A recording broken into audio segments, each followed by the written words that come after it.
Jordan Moore-Keeley, you're in, and Max Brown. We're joined by Austin Jones for the first time. One of the many new faces, but a face we've seen a little bit in Cardinal, just not the Cardinal in gold over the last few years. The Stanford Cardinal, Austin Jones, an experienced player in this league.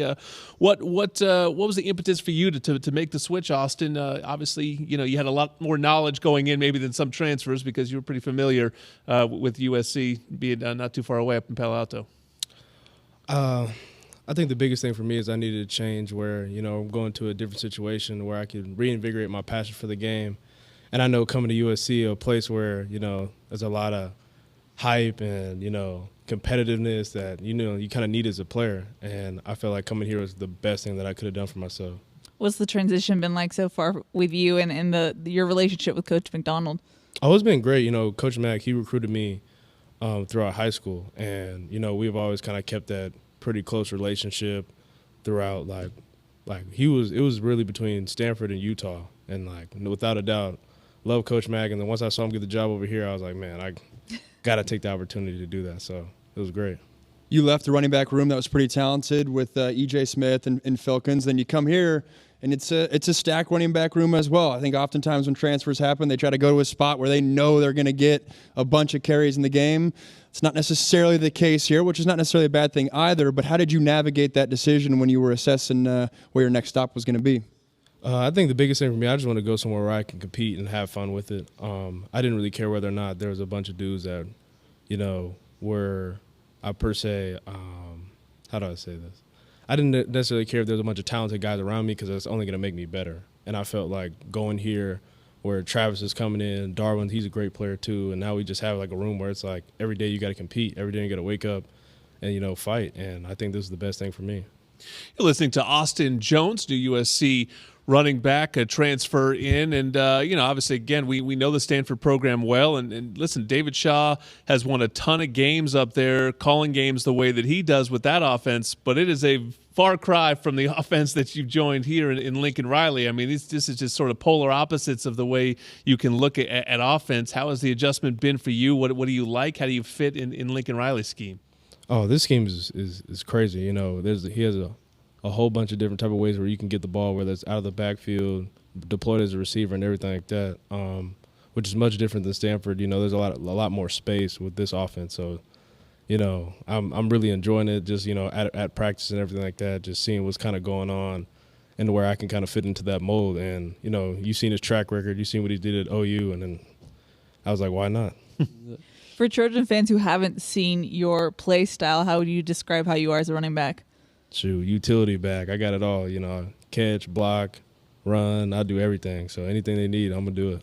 We're gonna see some two running back formations this year. Hey, we might. You never know. We're gonna see. That'll help. So you guys won't have to compete each other. You can both get on the field there. How's Caleb Williams been? You've had the fortune of playing with some pretty good quarterbacks, both at Stanford, and then now you're gonna play with another great one this year. How's both transfers coming in? How's that adjustment been for you guys? Oh, man, Caleb, he's an alpha. Like I've been saying, he's a baller. He comes out and he makes plays from day one, and you can just see it in him. And he's got all the intangibles, and I just can't wait to see what he does on the field. 2 years ago, you led the conference in scoring. I think you had 9 touchdowns in that COVID season.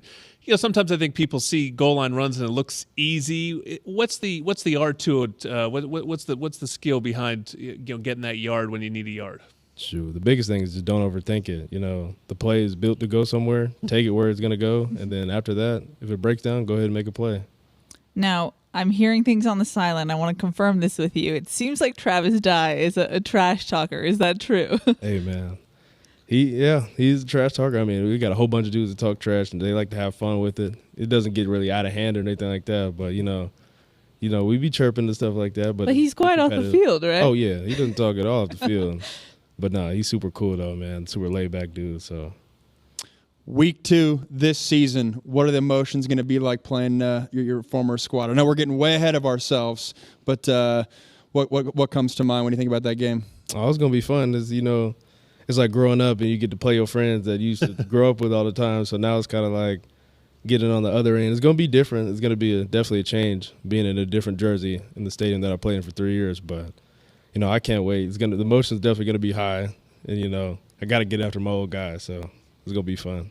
Well, let's talk about quarterbacks and receivers sort of building a relationship and a chemistry. How about you and your offensive line? This is a veteran group. This is a team that returns a bunch of starters plus a quality transfer comes in. How do you get to know those guys, build that relationship, and make sure those holes are as big as they can be for you?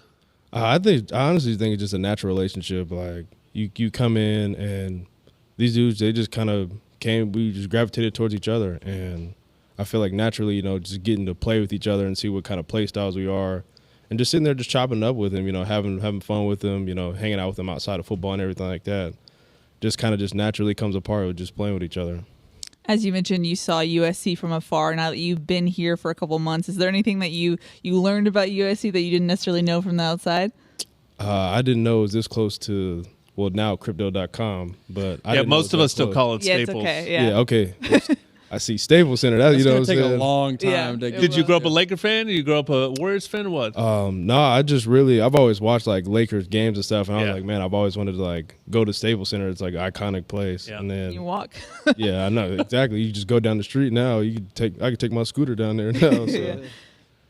What's the transfer portal? Or walk us through the decision in the transfer portal. I mean, it's kind of, I mentioned it to Coach Riley. It's the wild, wild west out there. When you put your name in there, how do you navigate that process? Because you're up against the clock a little bit, having to make a decision quick and find a home and get enrolled in school and all that. What was that process like? Oh, the process was crazy. I did the portal, and then within seconds, I have a whole bunch of random numbers calling me and texting me and stuff. So. But I kind of already had an idea where I wanted to go, especially once Coach Matt got the job here. So I was kind of like hoping for that call. And once I got it, I was like, oh, this is it for me. So I just, the transition between the portal to here was just like night and day. Like I didn't have to do anything really. Well, that's Austin Jones. You can catch him in the Coliseum end zone coming up this fall, but he's out there at spring practice right now trying to earn his spot along with the rest of these Trojans. Good to meet you, Austin. We'll get to know you more as your career progresses here at USC. And speaking of new careers at USC, we have a new head coach for USC men's and women's swimming. It's Lee Maurer, and she's next on Trojans Live.